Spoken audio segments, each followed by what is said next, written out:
o sulfato de magnésio é a medida mais importante para prevenção e tratamento de convulsões e é utilizado em todos os quadros de pré-eclâmpsia com sinais de gravidade, iminência de eclâmpsia, síndrome HELP, e também nos casos de hipertensão de difícil controle, mesmo nas pacientes assintomáticas. Lembrando que o sulfato de magnésio ele é anticonvulsivante e neuroprotetor, tá?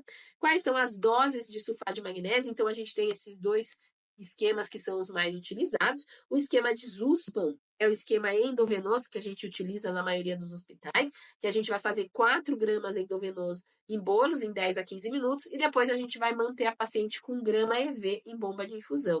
O esquema de Pritchard a gente usa quando a gente vai precisar transferir a paciente, daí a gente vai fazer 4 gramas EV em 10 a 15 minutos, mais 10 gramas intramuscular em cada nádega. E depois a gente vai manter a dose de manutenção, 5 gramas a cada 4 horas, tá? Intramuscular. Então, o esquema de Pritchard, a gente faz a manutenção e uma parte da dose de ataque intramuscular. E o esquema de Zuspam, a gente faz todo endovenoso, tá?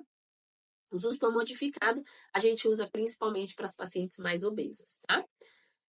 Concentração sérica do sulfato de magnésio. Então, a concentração terapêutica de 4 a 7 miligramas, 8 a 10 miliex, 8 a 10 miliex, a gente já vai ter reflexos patelares abolidos, 12 miliex parada respiratória e 25 miliex infarto agudo do miocárdio. Então, por isso que a gente tem medo do uso do sulfato de magnésio, apesar de ser essencial, a gente tem que fazer uso do sulfato de magnésio com muito cuidado. Por quê?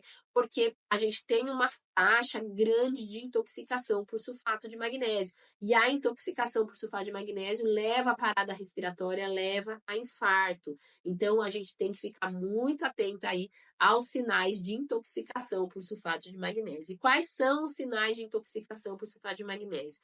Para a gente avaliar os sinais de intoxicação por sulfato de magnésio, a gente precisa fazer o acompanhamento dessa gestante, avaliando os reflexos patelares, frequência respiratória de diurese de 1 em 1 hora, tá?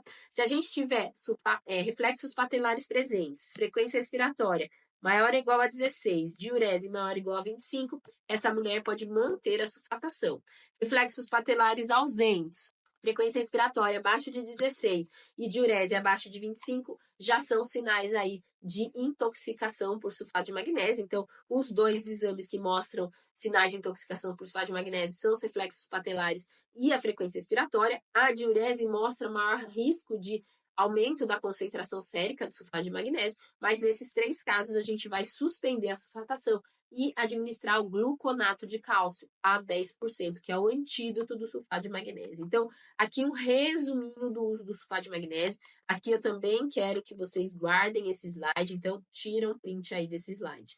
Quando que a gente vai usar o sulfato de magnésio na obstetrícia? Quando a gente tiver uma pré-eclâmpsia grave, uma iminência de eclâmpsia, uma síndrome HELP, uma hipertensão grave refratária e nos partos abaixo de 32 semanas aqui para neuroproteção fetal, que não entra, né, nas síndromes hipertensivas.